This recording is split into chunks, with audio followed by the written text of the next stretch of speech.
this evening can't attend, but he asked me to give him an overview of how it goes tonight, so I'll do that. You've been looking hard on your hair there, lady. How are you, Sally? I'm doing okay. No, the Yeah. back is falling. We have the town here. Yeah. Some days by a thread.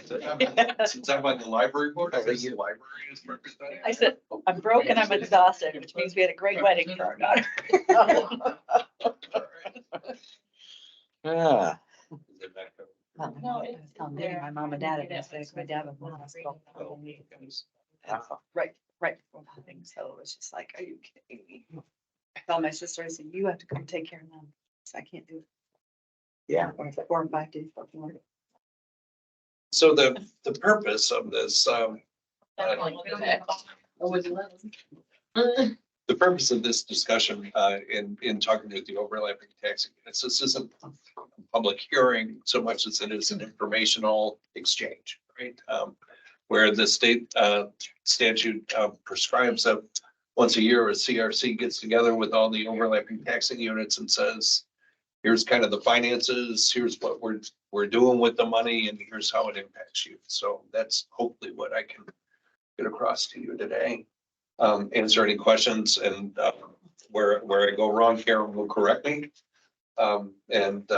If we both don't know the answer and don't have the courage to make one up, we will research it and get back to you. Okay. So let's see, we can move on to the next slide. The taxing units with territory in the allocation area, that's Marshall County, Union Township, the schools, the library, and of course, town of Culver, and then the waste management, solid waste management district has a levy as well. Next slide, please.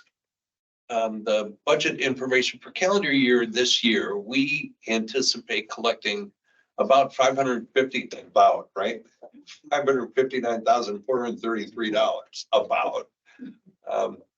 And in there is an estimated $16,000 in investment income. That is the latest projection that we've got. And sounds right, Karen? Okay. So the plan for the areas that produce the tax increment dollars for us, we have a plan for continued infrastructure improvements. We have been supporting our retail businesses. We plan to continue to do that, including through our facade grant program. We have plans to continue our quality of place improvements, including as an example, the investment that we made in 2023 in the Culver Town Park, which was about $70,000, as I recall, $72,000. We have been supportive this year of attraction of remote workers and increasing population growth in general, but particular focus on remote workers. We have provided significant support in the areas of tourism and event support for the in general, and also particularly with respect to the Lake Maxinkuckee Culver Visitor Center. We have also been actively supporting economic development and regional planning. We've done more of that in the past than we've done this year, but there's an expectation that that work will continue because we feel that what is good for our neighboring communities is also good for Culver, as we're in a regional economic environment, and we recognize that. With respect to possible future projects, there's a whole lot, but since the CRC hasn't set its spending plan for next year, I can't say for sure what we think we'll support or not. I can, we showed you what we've supported in the past. I would expect a lot of that kind of support will continue for next year. But the one big project for next year, starting next year, would be the Dunes housing project, which we're actively working to achieve a agreement with the developer. And if we do that successfully, then we will be pursuing approval calls for a tax increment area being established, been finalized, and eventually bonds being issued to finance the infrastructure to support the housing project. Can I ask for any questions? Yeah. When you're talking about the housing project, will there be a tax exemption for that for so many years on the dunes, or will that be like a sliding thing, or what's are there taxes up front? Yeah, so we're not abating taxes, we're using them to pay the bonds. And then what doesn't get used to pay for the bonds are gonna be used to pay for the infrastructure.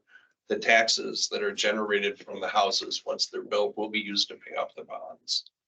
And what isn't used, what extra money there is, we anticipate there being some, would be used to replace, well, the CRC would decide, but we are using, let's say, capacity at the water treatment plant. We would want to replace some of that capacity or all of that So capacity. you're not giving tax abatements for the No. project itself? No.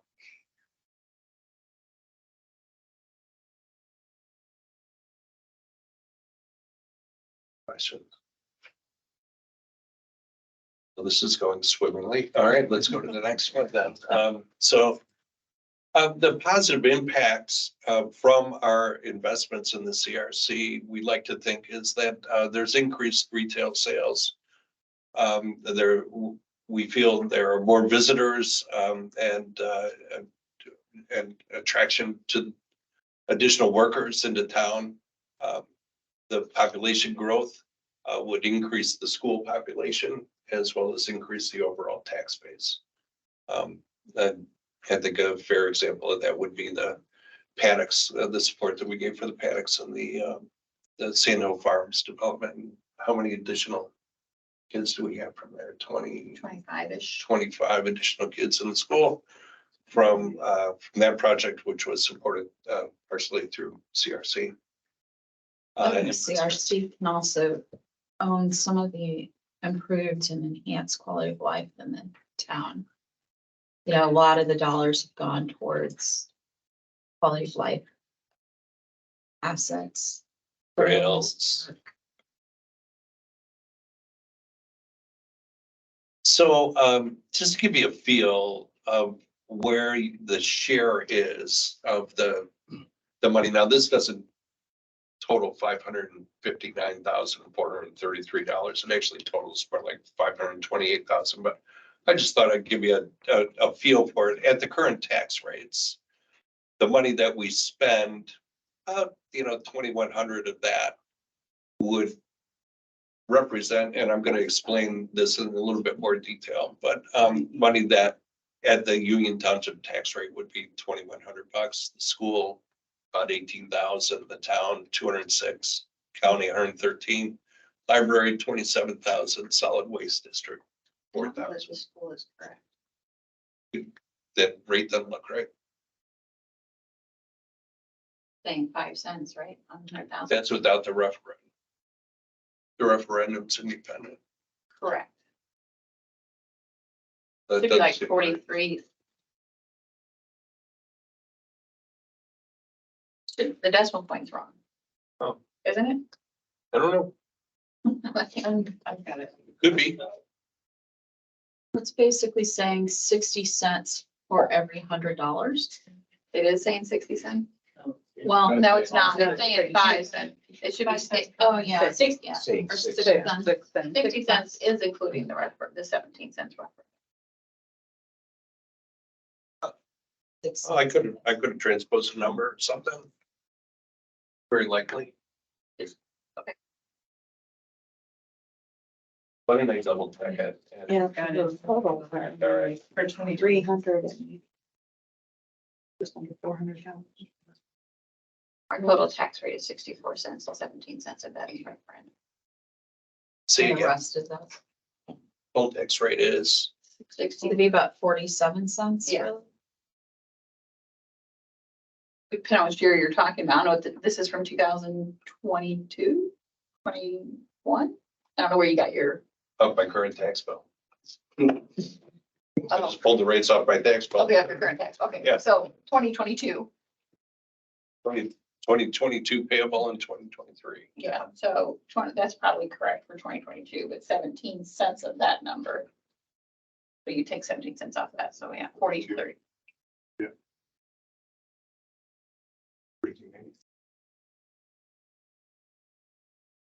All right, I'm unsure if I need I just think we're close, to I just we're stop closer to the talking count. about this slide and correct it, or, No, I'm just letting you know it's not okay. close to the town dollars. Oh, okay, okay. The reason I put that up there, and when Karen and I talked about it before, she said, this may be a little misleading, because this is not money that if we dissolve the TIFs would come to the taxing units. In other words, and there's a reason for that. If you are already at what's called your maximum levy, and you are already collecting as much tax dollars as you can collect under state law, that some of the, this valuation is not in the rate that is computed for you. What would happen is if we release these values back to the general pool, it would decrease the rate, but not increase the dollars that you would be collecting. It would redistribute who pays it to you, but it would not increase your overall dollars. But when I think about our spending plan, which is something that we're working on now for next year, is kind of practice for compliance with state law that says this time next year, we gotta have a plan for 2025. Is I think it's fair to say, all right, are we providing this much value back, right? Are the investments that we're making providing 200 grand of value to the town? And are we providing 100 grand of value to the schools, through these investments that we're making? I think that's a fair kind of a good check, for us when we evaluate the different priorities and what makes sense to spend money on and what doesn't. So I throw that out there as, to my colleagues as a, kind of one way to look at this. I think you could argue $500,000 on broadband, which is what we spent this year, well, 600,000, closer to 600 than 500 on broadband. Certainly provided that level of value to all of these entities, right? Just in how it made the town much more user-friendly from standpoint of the local populace and the potential additions to town, business and residents. But from there were an awful lot of additional expenditures, the park improvements, just name a few, Plus some right? trail investment from Stellar Projects, What was that? Regional Stellar Trail Oh, investment. yeah, that was, Troy Briggs bills and construction. and not to mention $94,000 in dressing up the roofs and facades of businesses around town.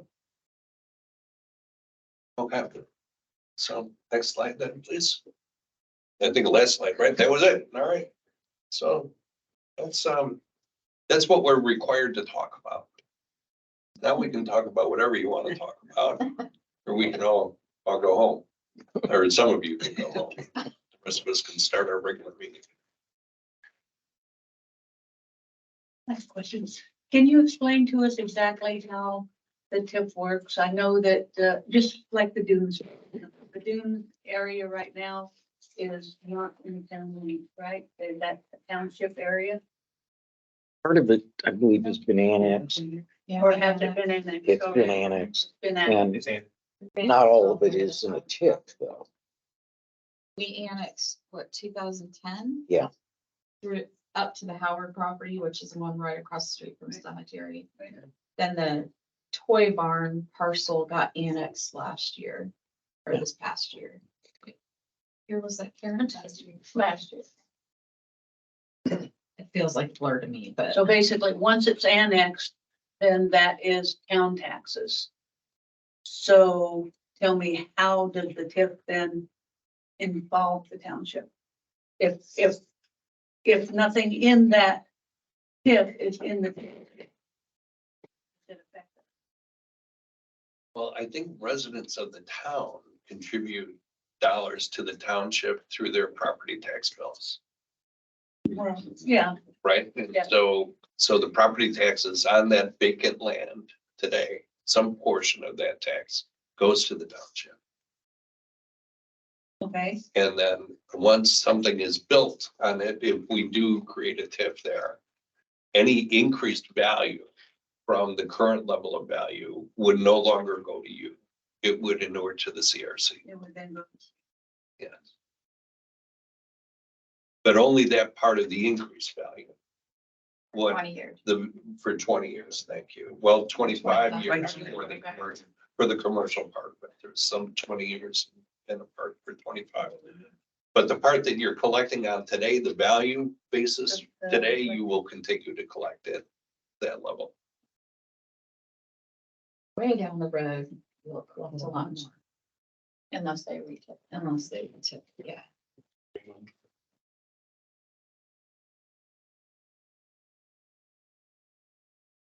Has the TIF ever gone away? Quite frankly, I think Here? we're on the first. We're still in the first 25 years Yeah, of the original TIFs. Yeah, that's right. One, They didn't really become. one popular, leaves so- or ends at 25 years in 34, another ends in 36, and then a portion of TIF one ends 25 years from We got 2014. 2040 is the latest. date. What happens when the TIF runs out, or when it's over? After the 25 year. Then the properties would revert back into the general pool, Okay. evaluations. So has there been any consideration in changing TIF one? Like State Road 10 is pretty much maximized as far as development. Unless we go beyond State Road 10. Or if you use that lot between the bank and. Like there's a little bit of area that could be economically developed between Park and Shop and I mean, Lakeshore Drive. Lakeshore Drive. Lakeshore So Drive. that concept that those properties on 10 are still within the TIF, I get gives revenue to the TIF. But is it time to move that TIF a certain more direction south or west instead of capturing that part that is already developed as much as it can get developed? Mostly west or north. Yeah, generally, It's gotta be. you don't put it into a TIF until it's going to be developed. Put it in the TIF so it can be developed on. That's what I'm saying, is that part on State Road 10 has already been developed to the max amount that you have in the TIF. All the way up to Ace Hardware, I believe is in the TIF. Maybe not quite that far, yeah. Family Dollar is not in it, I don't believe. I don't think Family Dollar was. So the concept Yeah. of that's already developed, you're not going to develop that potentially, Right, because everything beyond that, well, there is. unless you go. Further west of the school there. But we'd have to annex. Correct. So if there's areas that. If those properties could be released from the TIF. And expand even. Down, like Academy or more on Jefferson into TIF one instead of those, Well, because those are potential developmental areas. what we wouldn't want to do is take properties out of the TIF. Jeopardize our ability to pay off the bonds that we're obligated to pay. Correct. So the question is, once the bonds are paid off, we have one series that gets paid off in February, another series that gets paid off in 2025.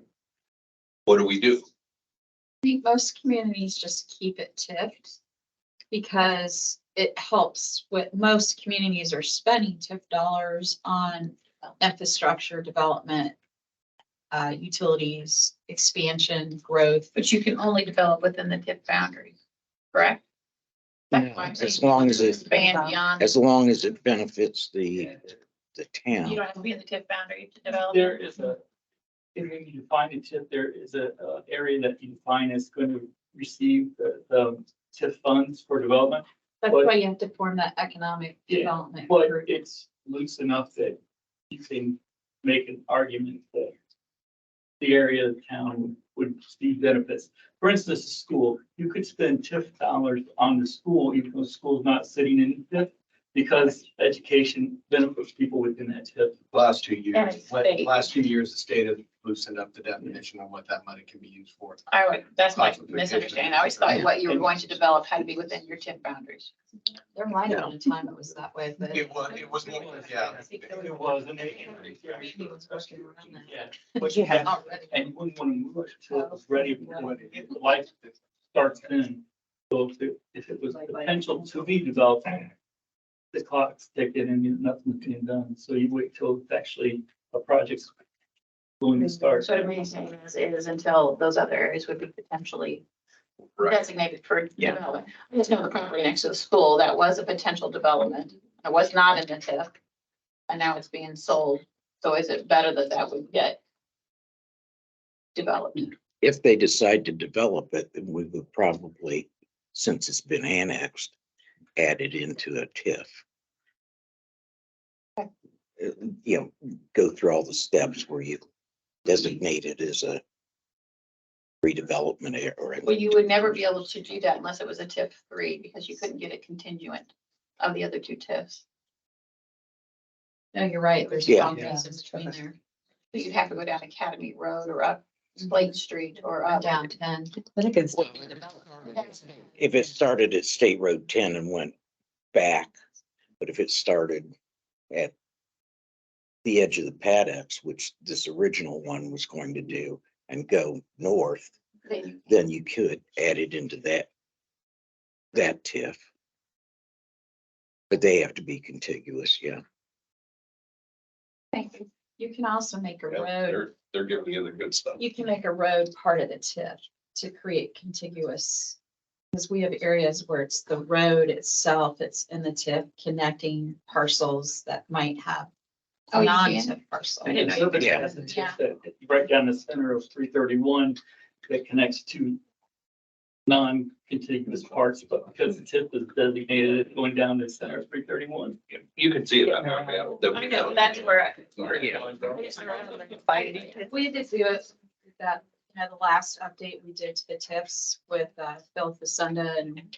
Yeah, Right. I think pulled some 2 years property ago. and put some. Yeah, we had to make a couple of roads TIF to make it contiguous. When we pulled one out, it can create others that aren't contiguous then. Okay, you just make the road segment there. I don't bring this up because you're asking a lot of questions, but are you watching the clock? Yeah, I know. They know I may be late. Oh. I'm representing them here. I'm double duty now. We have 2 TIFs at this time. Yes, Yes, we do. Yes. yes. The TIF 1 is expiring. Parts Except of that it. we are 4. in 2034. And TIF 2 expires. The ones that were originally in the TIF expire in 34. The one that was set up that is part of TIF 1, it was set up in 2014. It goes for another 5 years after 34. The Dunes is in TIF. It will probably be in TIF 1.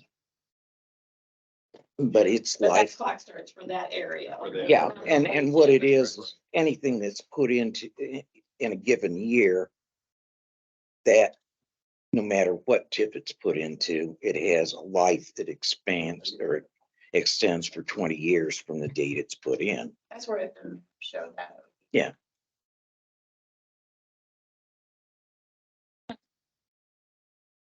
Nicer map. Make a note. The county could probably do that for us. Yeah. I mean, they did Yeah. the one map when we did the updates. Right. Anything else? That clear as mud. Yeah, no, I was understand. Oh, fun when they It had to come be to updating. Well, that's why we're here. We're here to. Yes. Yeah. And then go back into just the general tax rates.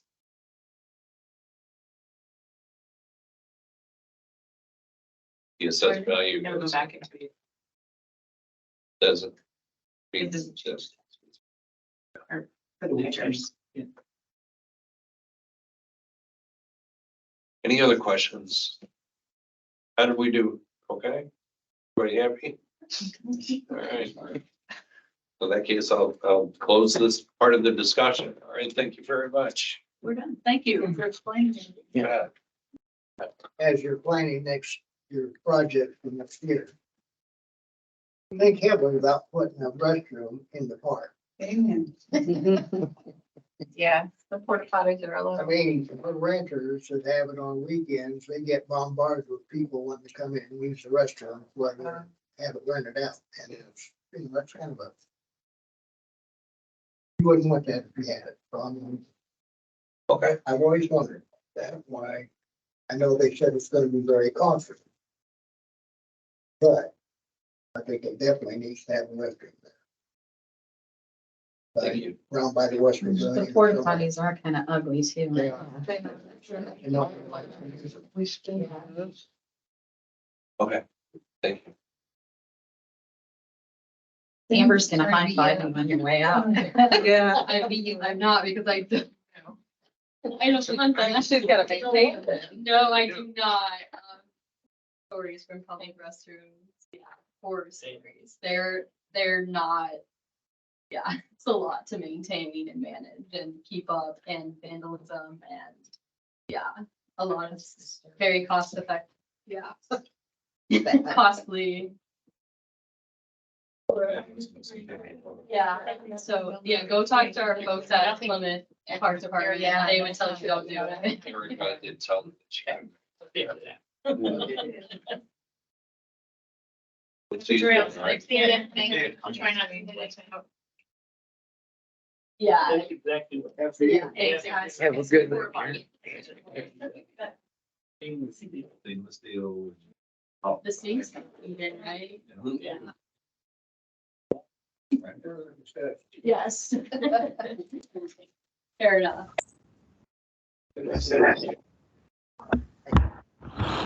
Oh my gosh.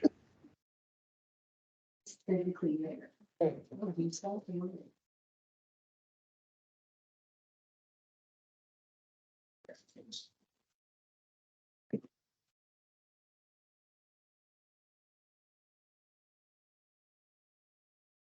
Somewhere in here, I have an agenda. Yeah. Okay, moving right along, I call the November meeting of the Culver Redevelopment Commission to order. Roll call, please. Mr. Easterbom, Here. Mr. Shardy, Here. Ms. Jones here, Ms. Monroe, Here. Ms. James and Schuman absent. Pledge of allegiance. Pledge allegiance to the flag of the United States of America, to the republic which stands one nation under God, indivisible, with liberty and justice for all.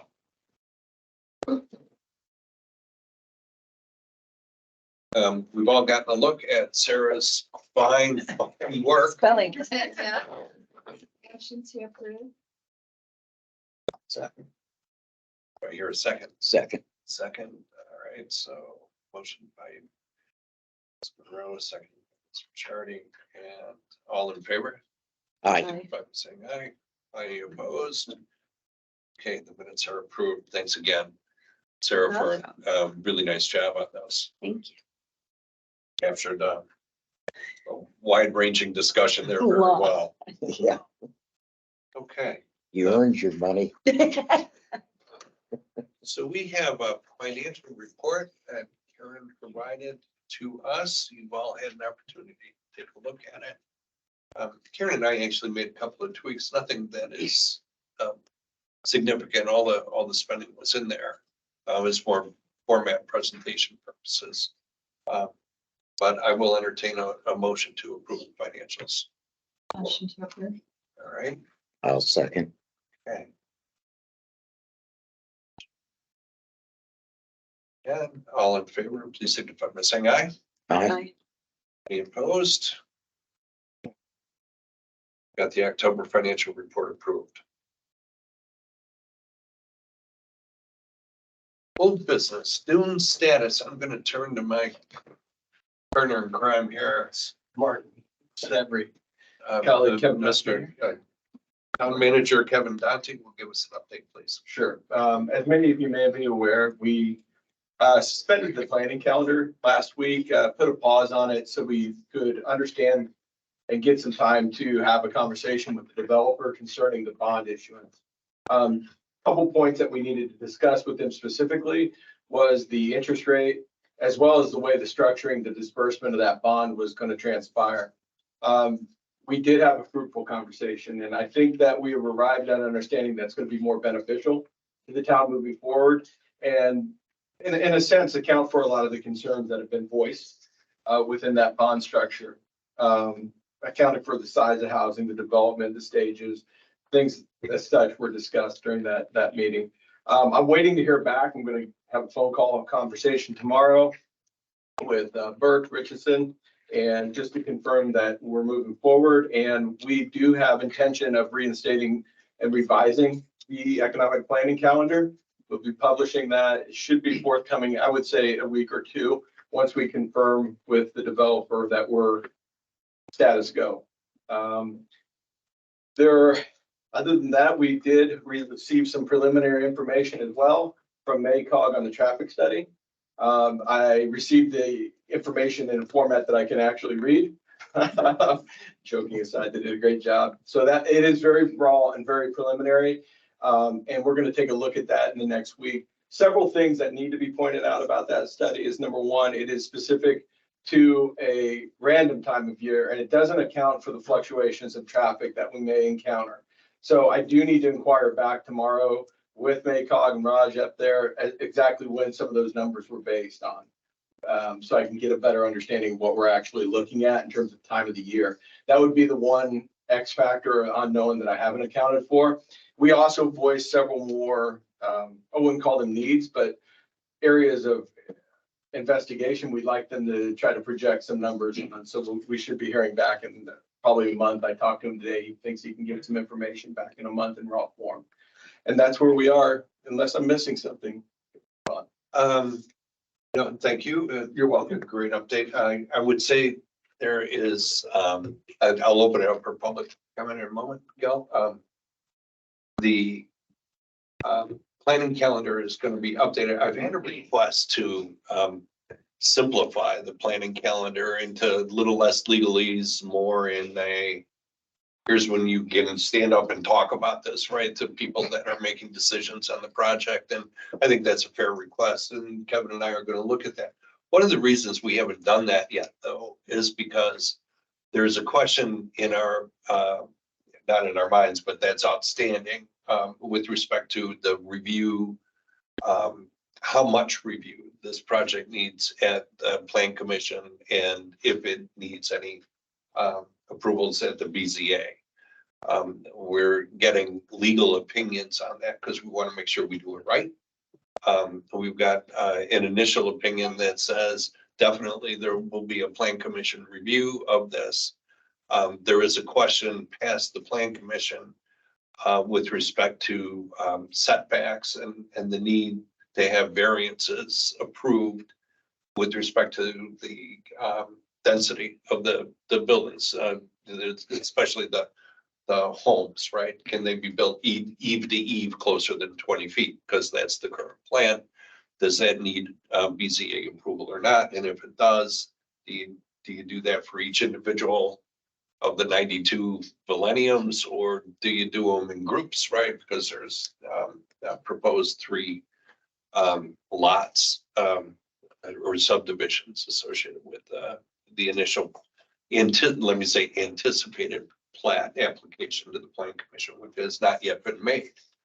So I've been kind of holding out to to understand that. So when I say, here's your opportunities, obviously at the Plan Commission and BZA are traditional opportunities for the town to stand up and talk about how they feel about the project.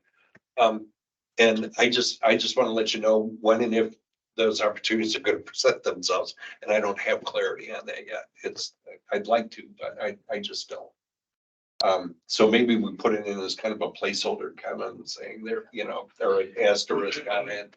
A tentative opportunity, I guess, and to say, that's the problem. We're dealing with a couple unknowns. And I think in 2 weeks, I think we'll have a firmer grasp of that. But it's sometimes when people are eager, the patience isn't there. And I appreciate that. They're just eager to have their voice heard. It's not a slight against anybody. It's just, but we have to be judicious and cautious moving forward and not move this along at a disadvantaged point for us. Right. So that's why the pause was there. And I think people appreciated that from the feedback we received. But as we do, I think transparency is important to both of us. And so when we find out, those dates are going to be there because we welcome that conversation with the public and we need that shaped into the deal. So. Okay.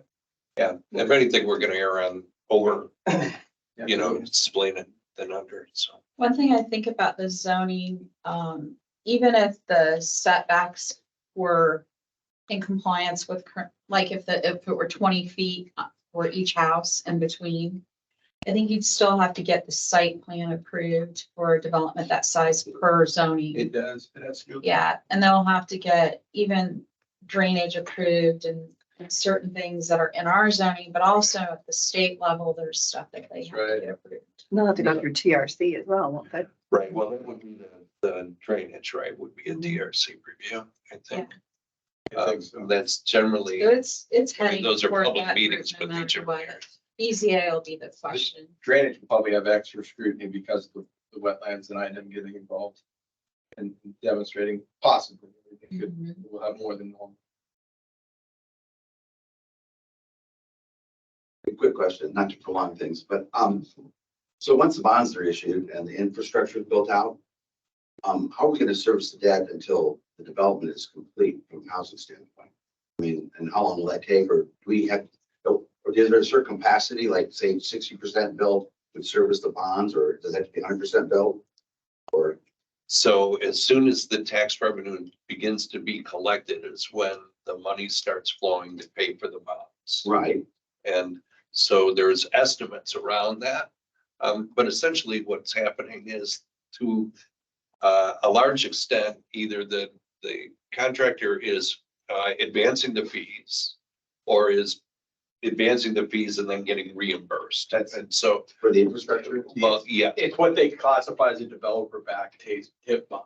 So that it's becoming the way of the land in Indiana. So the developer is basically fronting the money in terms of bond issuance. And what the town is doing is pledging or committing a certain percentage of the TIF to go back towards that bond. That makes sense? Right. Okay, so what happens is normally you'd have capitalization. That was one of the things that we're discussing. But if it's developer is backing that TIF bond, they can, in essence, waive the capitalization until you have the money to start paying back into the bond. And it's interesting you bring that up because it's one of the points of discussion within the bonds, how that disbursement worked. Right. Right, because you're quite correct. You need the housing on it to pay for the bond, right, and the infrastructure. But the infrastructure has to go in before you have the Exactly. bond. And it was one of those points of discussion that we felt very productive about on last Wednesday. Your developer is gonna want to know when's the money start getting reimbursed if he's fronting it Right. for a certain period of time, and it all becomes negotiable. A Yeah, headache. So it's incentive on his part or their part to. It's mutually. Well, well, that doesn't mean I housing. thought you were going there. And so let me give you the fuller answer. Okay. So there's also a ready grant, which is a reimbursement grant. And that doesn't have to wait till anything's built. All it has to do is that the money gets spent. So once the developer spends the money on the infrastructure, they can put in the invoices and we can reimburse through the ready grant. There is some discussion, although it's not done one way or the other, that we split the bonds into 2 series of bonds. And the first series of bonds would be relatively smaller and would potentially involve cash up front that could be used to reimburse the developer for infrastructure costs. But the other reason we're splitting the two things is because we would then time it so that a bond doesn't get issued until it's closer for that part of the development actually being built, which would shorten the period of time between the outlay and the time that the bond is outstanding. Welcome. If we're doing, I do need to read if we're doing public input. Oh, yeah, well, Would you like to put? is there any other, I'd rather Yeah, before that's that, and then take any that's on the phone and then do that. Any other questions? Anything, anybody online? Any questions online? Okay. I have one written statement submitted for the CRC meeting 11/2023. It was a public opinion comment regarding the dunes. It is of my opinion that the majority of the community have spoken and they are unapologetically support balanced and responsible housing growth. In contrast, the dune proponents' use of the term unapologetically pro-growth appears to infer no boundaries, no balance, and all or nothing type stance. The high density tract road house plan is outrageous. It unbalances the town and many consider it an insult to the community's sensibilities. This type of extreme housing has no place in this town. There is nothing wrong with a small rural community that wants balanced and responsible housing design and growth. The worst part of this, as stated on the town website, the town planning commission, BZA, and elected town council, the community, get no vote on this project. What kind of town ignores the wishes of its residents? This type of path is a developer and landowner dream project. Also, many of the reasons being offered as to why such a large-scale, high-density development is best for Culver are in question. In example, when the community comments on their opposition to the size and density of the development, we often hear a reply that the build-out is over several years. Calendar build interval does not change build density. Another example, when defending the dunes' high-density design, the town website sends you to a link that shows a photo of Chicago's skyline. The community does not buy the inference that housing right for major metro areas is right for tiny Culver, and Culver is not Plymouth. Inference to the success of Centennial Crossing is debatable. What tiny town in this region have successfully brought in large-scale housing development? I suspect a 300-unit development may rank among its biggest in all of Indiana. Cannot the dunes proponents, a tiny minority of the community it seems, not see that this is a radical plan? Culver is attractive to people because we are a big city we are not a big city, with ugly big city housing. What families would want to live in such crowded conditions? The crowded site plan looks like an army base or even a refugee camp housing. The dunes is also a typical vacation condo, second home design, like Snowbird North housing. I should know, I lived in, beside, and around high-density Florida housing for over 30 years. I have seen how it divides and destroys small towns. People love it for a few years, then they hate it. I moved here to get away from that, and many other community residents say the same thing. The community is against zero growth, as some dunes proponents unfairly insinuate. What they oppose is putting all of our eggs into one gigantic high-density housing basket. It would be best to develop half that property into 110 to 150 unit high-density development as originally designed, leaving the remaining half for future, less dense, more family-friendly, traditional small-town neighborhood housing, such as seen in the Riverside Meadows workforce housing developed in Plymouth. In conclusion, many in the community have used the word sad when contemplating the dunes site plan. A 300-unit dunes has the potential to be the biggest mistake the town of Culver has ever made. Please do not be known as the CRC board that ruined this town. Please go back and reset the plan. Thank you, J.D. Castleman, 641 Forest Place, Culver.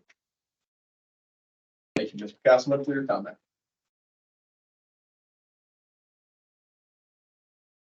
Any thoughts? Noted. No. Any other comments? Thank you.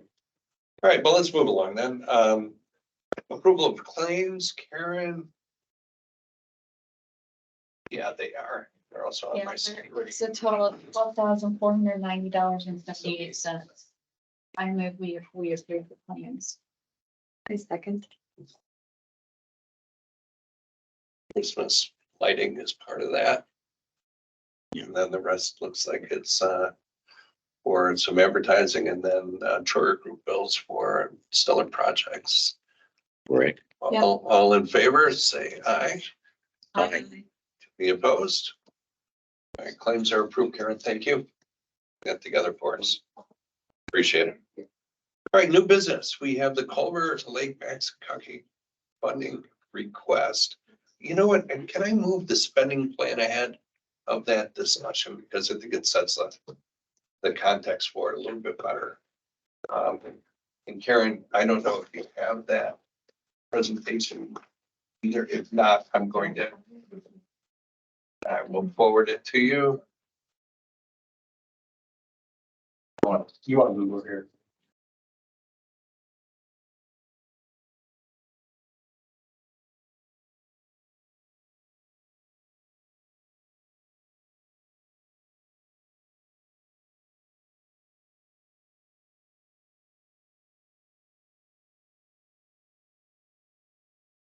Karen Schumann says I need a dongle. Yeah. Thanks for sharing. Yeah, I told her. Told her I'm not sure about that. Or Well, like a Mac. we're perplexed on what to get Marty for Christmas. Keep it over there for my life, then tell him.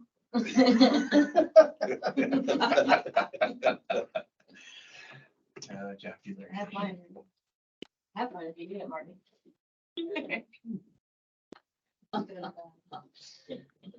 That's pretty for the Macs. There's one.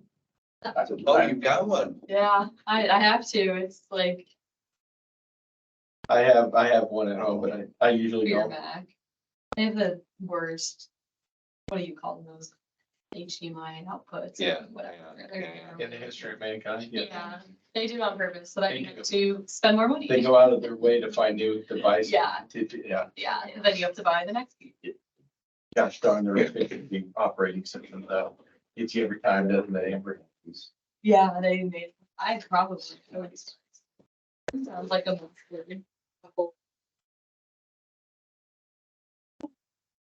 I didn't realize. It's a bright video. Yeah, you got an iPhone now. Apple product user. Here we go. I just threw together a couple of slides just to kind of give us some context. As I think I mentioned earlier, we aren't required to have a spending plan for 2024, but I think it's probably a good idea for us. And we're required to have one for 2025. And so this time next year, we're going to be solidifying that plan. The law is written in a way that it encourages you to be very general. And so you get a lot of flexibility because the way the law reads is that you can't spend money on what you didn't plan. Right? So you're going to probably plan very generic, very broad categories, right? So I'm not sure that even that, I want to do more than get into a compliance vote around this. I wanted to generate strategic thinking for us and make sure that we're intentional about, our spend, and then we're driving towards something that we all agree is, smart for us to do. So I'm just gonna suggest that our next meeting, we get fairly deep into what we want to spend money on in 2024. And I'm using today as a kind of a stage setter for that discussion. And then we're going to hear from Amber and her team on what they would like us to invest in for them next year. There's some other investments that we'll have to talk about too, and we'll probably relate them against some of them against each other. And we'll save that for next meeting. But right now, just kind of set the tone for that. We'll go to slide 2. This is TIF 1 and TIF 2 revenues that, the bottom line and the middle line, and you add them together, you get the top line. you see that's a fairly steady amount of money. Between 500 and 600,000, I think we topped out at $610,000 a year in 2011. And right now we're tracking at about $550,000 to $560,000 in tax increment from the two TIFs. Okay, and then the next line, here's what we've spent. The steady line again is the revenues, and then you can see how we spend, which is not steady, right? Sometimes it's below our annual revenue and sometimes it's above our annual revenue. And when you look at 2023, you can see sometimes you spend way above your annual revenue, which we did in 2023.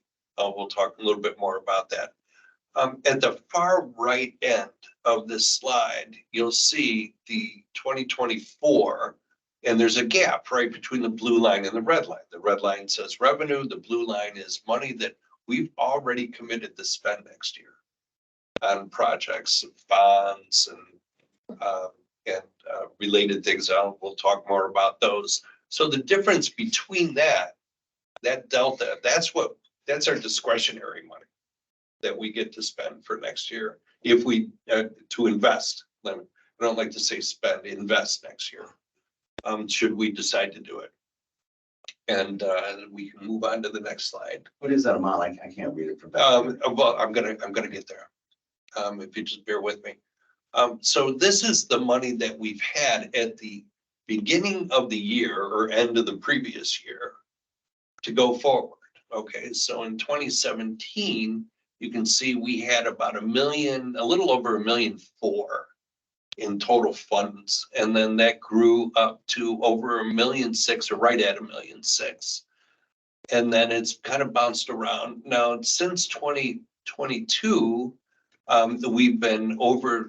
we've been spending more than we have taken in. And so you can see that the columns get steadily lower, right? As there's a little uptick there in 2023. But so you can see that year end 23, beginning the year end 24 is at the far right side. And that's at 200,000 and change. So we're getting fairly low in reserves. Our bond service, our debt service is right around 200,000 a year. So this is really, what we've got to, for debt service. We probably don't want to go below this level. I don't know that I would feel comfortable spending to a level that would decrease the total cash position for us, because we just have enough cash where if everything goes all the heck, we can still pay our bonds, right? I don't know that we want to go below that, even though the bonds, we get a series that gets paid off next year. So I guess what I'm suggesting is that as we think about our spend for 2024, we think about it in terms of, well, we get about 500,000 in revenue, 550 in revenue. We probably want a spending plan or an investment plan that isn't greater than $550,000, because otherwise we're kind of deficit spending, and I don't think that would be advisable for us. So Marty, are you saying after the debt is covered with the bonds, et cetera, we're left with around 200? I'm saying going into next year, that's what we're gonna have. Okay. Then we're gonna gain 500 and something thousand in revenue during the course of the year. Okay. So we'll have a total of $750,000 in the bank at some point, right? Or total spendable funds. But I'm thinking, even though we'll have 700 plus of total spendable funds, I don't think we would want to spend more than 500, 550. So we can maintain that 200,000 level for year end 2024. With the final bond payment in 24 and then the final bond payment in 25, this number, those bars are going to continue to grow significantly, even at, I'm going to say, our steady state spending rate. And by steady state, I would take out like broadband and some of these other very large project investments that we made in 2023. and kind of go back to our normal spending amount, that would result in a continuous increase in year-end balances. I'm going to show you that in a moment. Next slide, please. Okay, so what have we spent the money in 2023 on? And the bigger the bar, the more money we spent. So the bigger projects are on the left. You guys probably can't read that, but I will read them to you. So working left to right, or most money spent to least money spent. We spent on broadband a little over 500,000. The trail projects were about 250,000. The bond service was about 200,000. The facade grants, a little over 90, it was about 94,000 in facade grants this year. Park project came in at about $72,000. The Ready Grant administration at $55,000, although that may get taken up in the bonds, but we committed to pay that. The CRC did. Then visitor center advertising, you can see they're all about the same, right? And it's about a $30,000 spend. Visitor center advertising, the water project, we bought a police car. That's at 30, and then there was a miscellaneous number at 22,000. I didn't ask you about that. Oh, the park, Heritage Park, right? That was the gazebo in Heritage Park. At 22,000, we have money reserved for the lodge teen room that I don't believe has been spent, but that's shown here as a committed amount. At 15,000, the remote worker project, I think we committed 8,000 to that. And there was 9,000 in event support, I think, Lake Fest and Fall Fest, total $9,000. That may have gotten wrapped up in some others, but since I had it on the budget, I put it on here. Holiday decorations at $7,000. You add all of that up, and you get to $1,350,105, our estimated spend for 2024. And you can see some of these, the Stellar Trails, for example, at 250,000, that starts running. I think next year is going to be less than the year after that. I think is the final year for trail spending. The broadband was a one and done, right? And that's why I'm saying these bars will start to go back up. And give us more investment capability for other big projects as we come down the line. But right now, it's more of a kind of a let's begin to get back in the accumulation phase for our funds. Next slide. And this kind of answers Gil's question. Investments in 2024, what we've already committed to. The discretionary spend is at the bottom. It's hard to tell between the blues, right? So the bonds at 180, no, I think the bonds are 194. Yeah. And then the trails spend for next year is set at 148,000. Again, that's down from 250. You can see how it's starting to come down or coming down. We've committed 30,000 to water every year until 2030 or something like that, right? That goes out there a long way. We've committed to the Christmas spending at almost 7,000 or 6,200, I should say, for another couple of years. And then we've got $180,000 we can decide what to spend on. Okay, for I'm calling discretionary spend. That keeps us within our $559,000. So when we think about Amber's requests and other requests that come at us, and visitor center advertising support and other, we've got about $180,000 we've got to decide between what we're going to spend. Okay, I think this is my last slide, right? So that doesn't include facades, then that's No. committed money. No, I If we're didn't. gonna commit to facades, we need to decide how many of them and.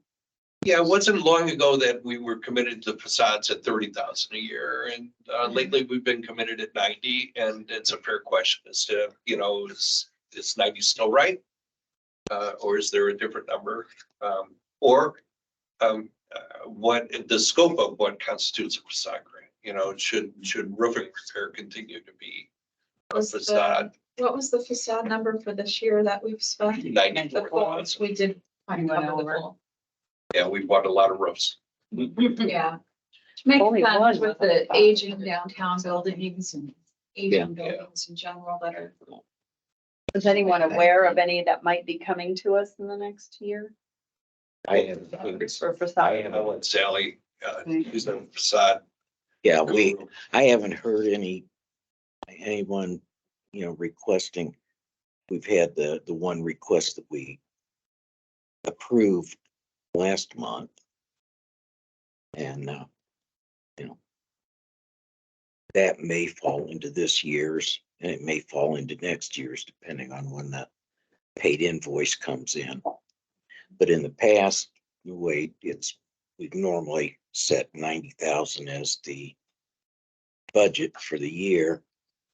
But like, if the ones in 22 didn't come in until 23, those funds were Right over. carried over. So it's really, a budget of 130,000, say. Right, yeah, right, So right. Right. if So it's the not 94 spent this year, represents it'll, what we've committed to pay, not necessarily what we have. That's a good Right. point. So many empty storefronts on Main Street and roofs or some of those needing repair if they do sell or have a business move in. I could see the program. They were needing painting. funds. yeah, and they had applied and were under didn't read the application. And, they put in the application before we had time to approve it. They finished the project. And in the past, we've had two other businesses that have done the same thing. Some started and finished the project before even putting an application in. And those both had to be denied. So I told them that Same thing. same thing, that, in the past, we've not approved them. So, And it's very clear on the instruction sheet. yeah, and I don't know whether maybe we need to make it in bold letters, how hard it would be to change. These are the exceptions, and put it in bold so that, because a lot of times people do get bored with reading the list. And maybe that would help. Yeah. Here, Yes. If you want to highlight changes and get it, Yeah. I'll make the changes. okay. But Sounds the good. funny thing is, I had actual one-on-one conversations with some of these business owners about how that works. Sat with them and walked through the paperwork. yeah. And they still, yeah, I mean, it's I like, talked to one of them last Friday. The vehicle, but said Jimmy walked me all the way through it. yeah, I mean, I think I walked one who was successful with it through it at least 3 or 4 times before it like all sunk in a bit, Yeah. Sally and I were talking about it and, it's when you're dealing with intelligent, well-intended, hardworking people and they're still not getting it right, it ain't them, right? It's the process. Probably need to make the process. You should require that if they're interested in a facade grant, they have to They have to be. fill a requirement to meet with either the town manager or someone from the CRC. Yeah. Yes. Apply or It's a great idea. don't do it. I've had Karen, they just come in, hand Karen the application. And I never, unless I'm able to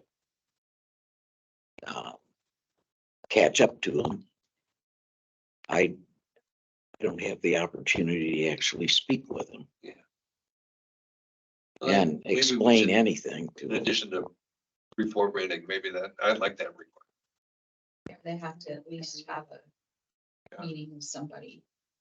Yeah. Because it does, I know I met with one business owner literally 3 or 4 times, and I think he called me 2 or 3 times. And it was finally sinking in, because I was like, no, don't do that. It Yeah. was several times. But, they're also really busy people, and they Yeah. sort of go, oh, yeah, they'll let me do it later, I'll figure it out, or, let's just move on and get our vendor here. Especially if they're giving you bids, or they've got someone in mind to do the work. It's hard to hire people right now, so they probably move on with them when they can do it. forgetting they haven't submitted the application. Okay. What's going on over there? I don't know. I think it's also the same with the sidewalk program too. A little confusion on that with Yeah. people and when they need to apply for that.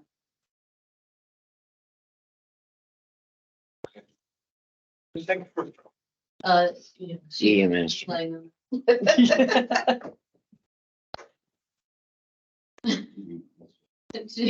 I know what she's doing. I about got All it right. and walked over. Thank you, Karen. Okay, Amber? Yes. Okay, well, glad to see TRC is being very mindful of spending.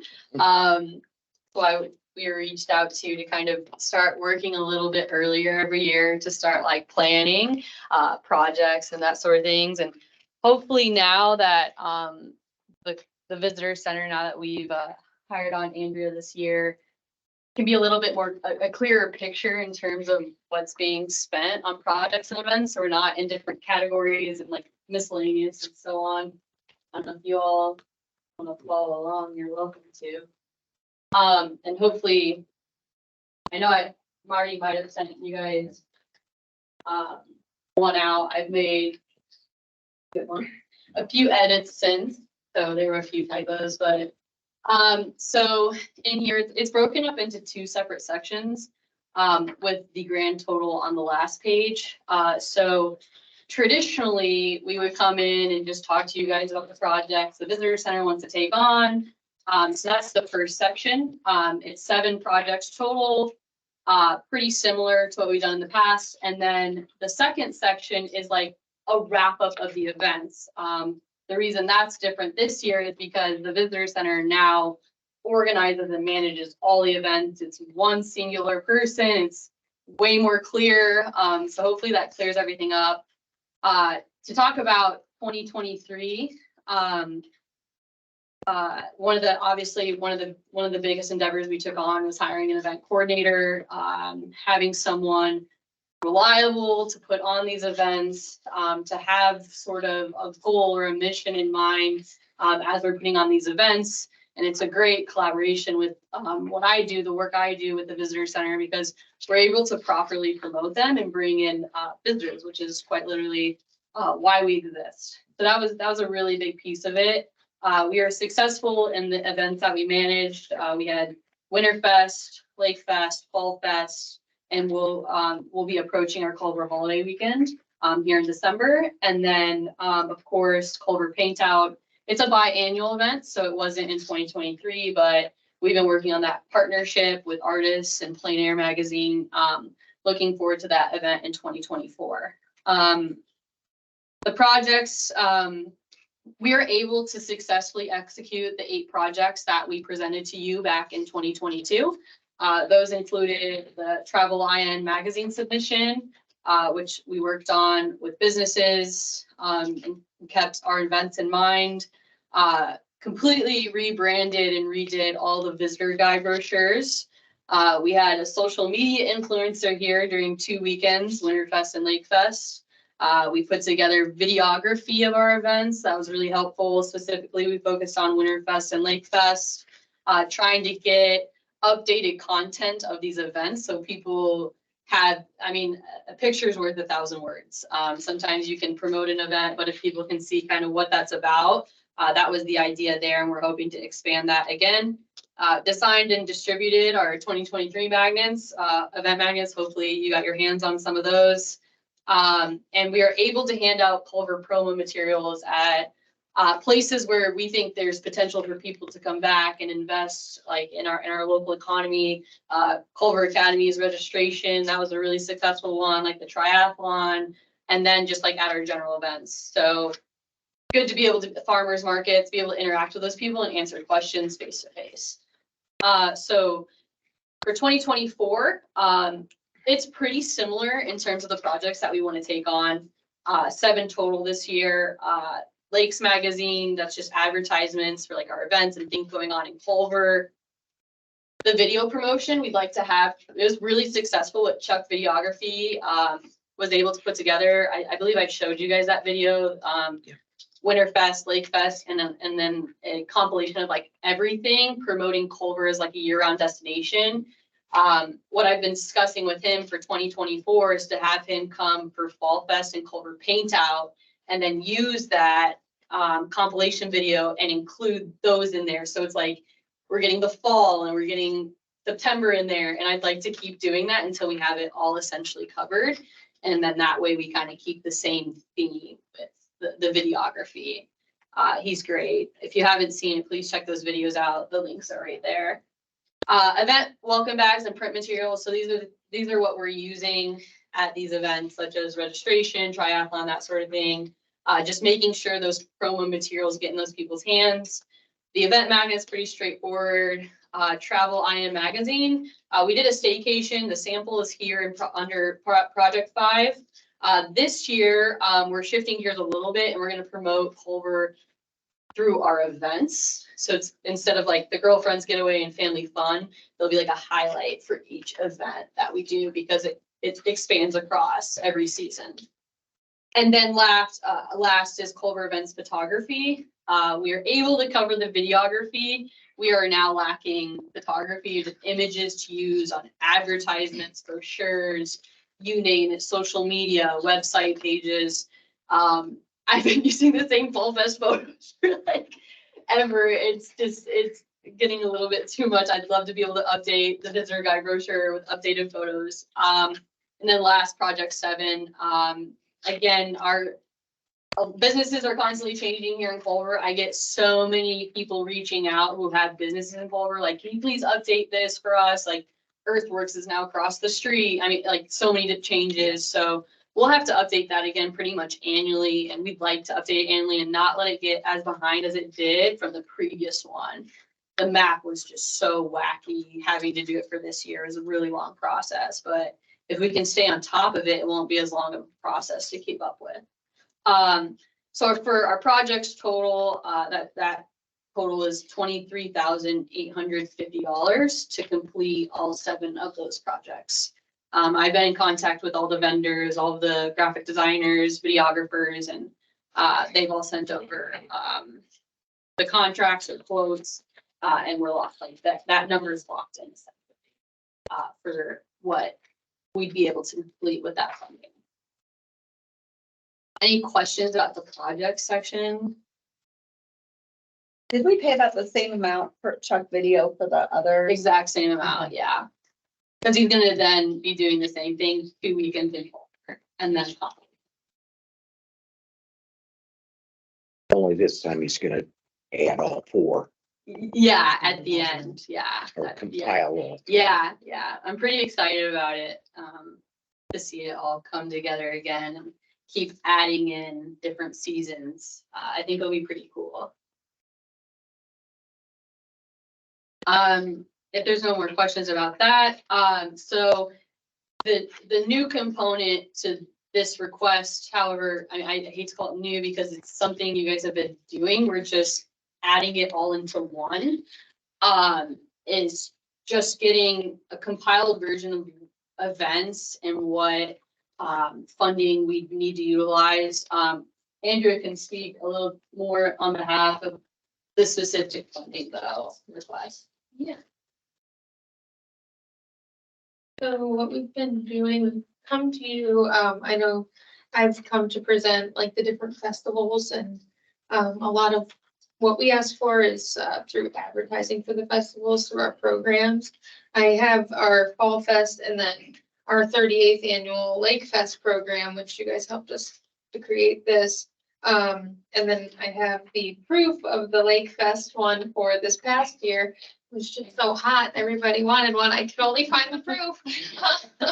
So this has been really helpful in order to get us to actually bring people in to come and visit Culver for these events. And we've been able to mail these out with the pilot newspaper, or just use them whenever we're going out to talk about some of these events. So you'll see on Culver Winterfest, the Trifold program would be similar to what we did for the Fall Fest one. And Winterfest is another one of the events that kind of the visitor center took over. And we also have signage for the event. So welcome to Fall Fest and welcome to Winterfest. Same with Lake Fest. So those ones I mean, I'm pretty familiar with now because I've been doing them. The holiday weekend is something new to me. And Culver Paint Out will be a new event for me to kind of be involved in. But for each of these, either the trifold program or the multi-page program, and then posters and festival signage, these are all just things that nicely dress up and kind of give it a little bit more legitimacy when we're trying to promote it and bring people to Culver. Is that Yeah. okay? Okay. I would say the only thing that's different from 2023 in terms of events is we're looking at Culver Paint Out because it's a biannual event, but CRC funded that back in 2022, which is a partnership with Plein Air Magazine. This was kind of a big topic with our board because it is kind of a big item, like the importance of it. And in my opinion, Culver Paint Out is one of the most unique events we do. I know when we were applying for Stellar the very first time, one of the critiques was our lack of investment in art and culture. I think Culver Paint Out allows us to stand out. It was wildly successful in 2022, literally brings in 40 artists from all over the country. And then Plein Air Magazine, it's not only an advertisement for Culver in the end, so you have all these advertisements throughout the year, and then at the end, the best of show of the Culver Paint Out gets a feature in Plein Air Magazine. So not only is it an advertisement, but it's a prize for one of the artists that's worth a lot of money. So it's worth these artists coming to Culver. Another cool, in my opinion, really neat part about it is at the end, there's a public art sale. People are literally taking home advertisements for Culver. I have 2 in my home and people are always asking like, what is that? You know, I mean, it's like such a beautiful way to advocate Culver. I think it's an incredible event. I'm really looking forward to it in 2024. Do you guys have any questions about the event projects at all or funding requests? Definitely questioning, this still has, this is outside of funding that MCT provides, right? This is in addition to Martin County's Word Act. Yes. So, We're not sure what we're gonna get next year. right. Right. And it's be interesting also, I think, and obviously I've supported us funding visitor center, but it'd be neat to see you 3 present to tourism this. Yes. Because it's the one piece they're not paying for, but it's clearly tourism costs. I mean, magnets, advertising, even outside of having human beings operating all of this. Right. 2, as opposed to 1 for the entire county, right? That I don't think we've ever seen in this room ever. I think most, like on the west side, they don't have Lake Fest or anything like that up there. Yeah. And they don't really do anything. So, Cool events. to me, though I support it and I want us to fund it if we can't get funds, and I'm comfortable putting it in that $180,000 budget. Right. I think we've got to keep knocking on the MCT door. Not so much in terms of those ordinance changes and that sort of thing, but just in terms of like, hey, this is growing. Right. And what would be neat is to see that the 2 people who are making all this happen in front of them as well. Like, there's real human beings running this operation. There's a real reason for our larger budget than you expect us to have. Right. Because this is what we do in Culver. Well.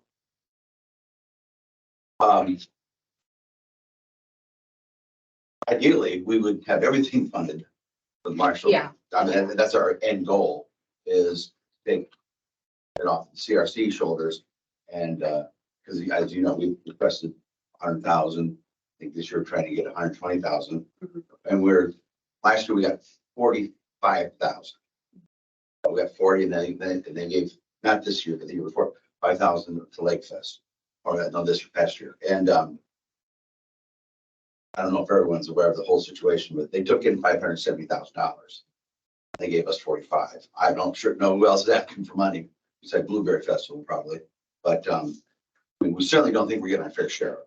Because we know that what we do with the town and the academy generates a lot of hotel usage in Plymouth, for example, and certainly in our area.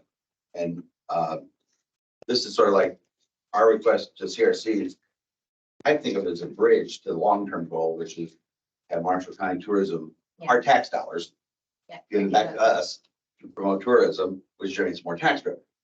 Your goal and ours. Yeah. Did they have any kind of breakdown of that tourism tax revenue that they get? It's, Where? it's very vague. Yeah, It's very- it's a lot of smoke mirrors, in my opinion. It's available by township. But the what's called the aggregators, so it's a tax based on overnight stays. Right. So the aggregators like Airbnb don't separate out by township, it's just They don't. Airbnb, Yeah. right? So Right. and you have a hard time getting a count of how many Airbnbs are in any particular place, so you know, you have to make some assumptions around that. I assume they're all ours. Yeah, well, awesome. Yeah. I think you can go by, if you go by available listings, I think we came up with 85% of the listings are Culver. Mhm.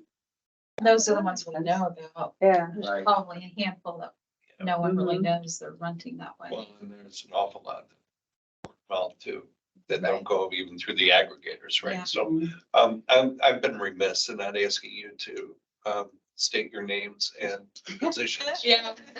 For the record, so if you would, It's please. just, it's funny when you know. And I am Amber Cowell. I'm the executive director of the Culver and Lake Maxinkuckee Visitor Center. I'm Andrea Comanche. I'm the visitor center event coordinator. And Gail, you spoke. Definitely the treasurer of the visitors. Thank you. All right. But yes, exactly, that's kind of, and in our last board meeting, like literally a week ago from today, we discussed putting together, like redrafting this report and giving it to Marshall County Tourism. We'll be making another funding request to Marshall County Tourism in 2024, just as we did in 2023 and so on, with those high numbers, because we believe we need that to be able to do what we do to the best of our ability. We're drafting up a budget that we see all of the funding we would need to meet our full potential. So hopefully they're responsive to that. But as you know, not as responsive as we'd like them to be. But hopefully we can get there with some more action steps, which I know you all are aware of. But you know, we're getting there. I think we're not able to do as much as we'd like or could, honestly. Culver Wine Fair, like that's been, everybody's asking us, like, you know, please just do it. We're like, it's just not that simple. So Andrea's locked into so many hours, you know, as the event coordinator. So we'd like to get there. So on the final page, that request total for 2024 with projects and events in mind is $40,775 for all 7 projects and 5 events. For the 2024 plans and partnerships, just kind of looking forward, these are the dates for all the upcoming events for this year, what we'll be doing. We're looking to grow our current events, and we're looking to add additional events, kind of getting Andrea, she's currently at 25 hours per week. We believe we'll be successful in bringing her to 30, starting in January. We'd love to bring back the Culver Wine Fair under the events we do, of course, but again, it requires some resources. Outside of that, you know, just increasing engagement as much as possible, especially online. That seems to be the direction a lot of visitor centers are heading, you know, through social media and so on. So we're looking to invest in all of that as much as possible.